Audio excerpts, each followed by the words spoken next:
অনেক লার্নারদের মধ্যেই দেখেছি যে বিকজ এবং বিকজ অফ এই দুটো পার্টিকুলার ফ্রেজ একটা কনফিউশন তৈরি করে। আমরা যদি বাংলা প্রতিশব্দ চিন্তা করি তাহলে বিকজ মানে হচ্ছে কারণ, আর বিকজ অফ মানে হচ্ছে কারণে। আমি আরেকটু ভেঙে বলি ব্যাপারটা।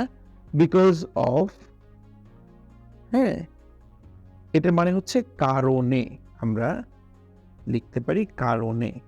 এর কাছাকাছি আরো কয়েকটা ফ্রেজ আছে, যেমন ধরেন ডিউ টু, যেমন ধরেন ওয়িং টু, এগুলো কারণ বোঝায়। কারণে, আমি আবার বলছি কারণে। আর বিকজ যে শব্দটা এখানে আমরা লিখেছি তার অর্থ হচ্ছে কারণ। তো আমরা কথা কিভাবে বলি? ধরেন আমি বলছি যে সে মিটিংয়ে যোগদান করতে পারেনি তার অসুস্থতার কারণে। এখানে কিন্তু কারণে ব্যবহার করেছি জাস্ট অসুস্থতা এই টার্মটার আগে, একটা পূর্ণ বাক্য কিন্তু ব্যবহার করিনি। তারপরে আমি লিখব হচ্ছে কিভাবে, হি could not join the meeting because of his illness. Because of his illness, ঠিক এই কথাটাই যদি আমি বিকজ ব্যবহার করে বলি তাহলে কি বলবো? He could not join the meeting because he was sick, অথবা he was ill.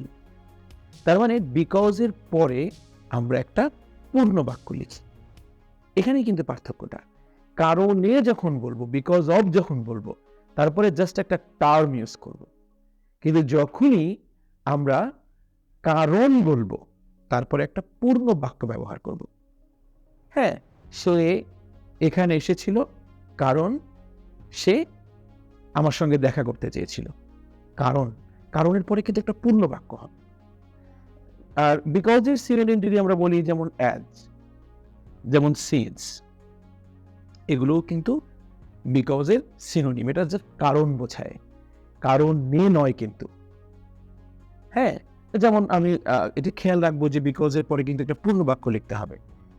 I could not make good result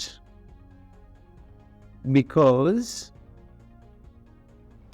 I was sick during exams. ধরেন এই যে বাক্যটা লিখছি, এখানে বিকজের পরে কিন্তু একটা পূর্ণ বাক্য লিখেছি। ওইটাই হচ্ছে ব্যাপার। আমাকে খেয়াল রাখতে হবে বিকজ অফ হচ্ছে একটা ফ্রেজ যেটা কারণে বোঝায়, এবং তারপরে জাস্ট কারণটা লিখে দিব। ঠিক একই রকম আমি কিন্তু বলতে পারি যে I actually went there due to making contact with him. ওই যে একটা অংশ বানিয়েছি, তার সঙ্গে একটা কন্ট্যাক্ট করা, আমি কিন্তু পূর্ণ বাক্য লিখিনি। ঠিক আছে, বিকজের পরে আমরা একটা পূর্ণ বাক্য লিখব, আর বিকজ অফের পরে জাস্ট কারণটা লিখব। ঠিক আছে, the teacher scolded me because of my absence in the class. এই যে my absence in the class, একটা বিষয়, ক্লাসে আমার অনুপস্থিতি, আমি কিন্তু পূর্ণ বাক্য লিখিনি। এটাকে যখন বিকজ ব্যবহার করে লিখবো, কিভাবে লিখবো? দ্য টিচার স্কল্ডেড মি, মানে টিচার আমাকে বকা দিয়েছে, because I was absent in the class, আমি ক্লাসে অ্যাবসেন্ট ছিলাম। আশা করি এরপরে আমরা বিকজ এবং বিকজ অফ আর কখনো গুলিয়ে ফেলবো না। Thank you.